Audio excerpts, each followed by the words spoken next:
이어서 앞트임 복원 증례를 통해서 축 교정이 어떻게 이루어졌는지 살펴보겠습니다. 누호의 평행한 선보다 아래쪽으로 더 뾰족하게 내려와 있는 갈고리 느낌의 누호 모양이 있는 경우에 갈고리 모양이 없어지고 누호 사이즈는 그대로 있는 모습입니다. 실질적으로 누호 축 자체가 조금 더 올라간 것처럼 보입니다. 두 눈을 놓고 보면 더 뾰족한 이런 축이 더 평행한 축으로 바뀌었다는 걸 확인할 수 있습니다. 수술 증례의 3개월째 모습인데 약간 도드라져 있던 흉터가 있던 것 또한 시간이 가면 좀 평평해지면서 흉터 느낌은 완화되는 걸 확인할 수 있습니다. 자, 누호 아래 눈꺼풀을 쭉 타고 오면 누호가 약간 하방이지만 그렇게 많이 내려와 있지는 않습니다. 그렇지만 전체 모습으로는 많이 더 뾰족하게 내려와 있는 모습입니다. 수술을 통해서 뾰족한 이 부분이 보강이 되고 나면 축 자체가 전체적으로 조금 더 올라가 있는 모습으로 바뀌었다는 걸 확인할 수 있습니다.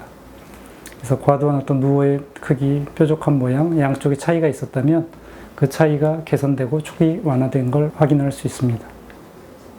이 경우 아래 눈꺼풀을 쭉 타고 오면 아래쪽으로 누호 모양은 향하고 있습니다. 근데 연부 조직 자체가 아래가 더 많이 꺼져 있다 보니 더 아래로 내려온 느낌입니다. 아래로 내려온 이 축은 조금 개선된 부분인데 아래 연부 조직이 많이 보강됨으로써 전반적인 축이 개선된 모습을 확인할 수 있습니다. 두 눈을 놓고 보면 좀 미간 사이가 좁고 앞이 더 내려오고 눈꼬리가 올라간 느낌이었다면 이런 느낌이 완화된 걸 확인할 수 있습니다. 여기도 뾰족하고 길고 쌍꺼풀하고 어우러지지 않는 흉터가 있었는데 이러한 부분들이 완화된 걸 볼 수 있습니다. 자, 복원량을 보기 위해서는 누호 속에 있는 도드라진 카룬쿨 크기를 볼 수 있습니다. 카룬쿨이 가려진 양은 한 1mm 정도인 것 같은데 축은 상당 부분 많이 개선되어 있는 모습을 확인할 수 있습니다. 자, 이 경우에도 눈꺼풀을 타고 축이 상당히 아랫방향으로 길게 있는 모습, 누호 자체의 길이도 길고 과한 모습입니다. 복원을 통해서 누호 사이즈도 줄고 축도 전체적으로 좀 더 평행한 느낌으로 바뀐 걸 확인할 수 있습니다. 지금 여러 증례들을 보시면 어떤 느낌을 받으셔야 되냐 하면 누호의 사이즈가 비슷한 크기였을 때 복원이 되고 나면 축도 좀 올라가고 누호도 좀 작아집니다. 전체적으로 테두리가 조금 더 높아졌기 때문입니다. 누호를 줄이겠다라고 줄여놓은 경우에는 상당히 많이 작아진다라는 내용을 알고 계시면 도움이 될 것 같습니다. 유사한 형태로 복원들이 이루어졌고 전반적인 축들이 좀 더 평행하고 뾰족한 이런 느낌들이 완화된 걸 확인할 수 있습니다.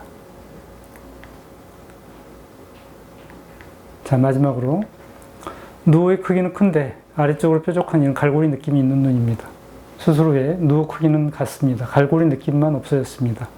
그런데 잘 보면 이때 보이는 눈의 앞쪽 크기보다 이 눈 앞쪽 크기가 좀 더 줄어든 것 같이 보입니다.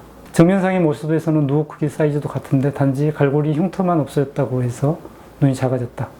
근데 실질적으로는 옆에서 보면 누호 아래쪽으로 큰 어떤 이런 갈고리 길이 있었다면 이 길이 없어졌기 때문에 작아진 겁니다. 그래서 복원 수술을 생각을 할 때는 2차원적인 평면 모습이 아니라 3차원적인 모습들을 고려해서 내가 어느 정도 다뤄야지 원하는 모습이 될지에 대해서 한 번 정도 깊이 생각해 볼 필요가 있습니다. 이상으로 증례를 살펴보는 것은 마치겠습니다. 감사합니다.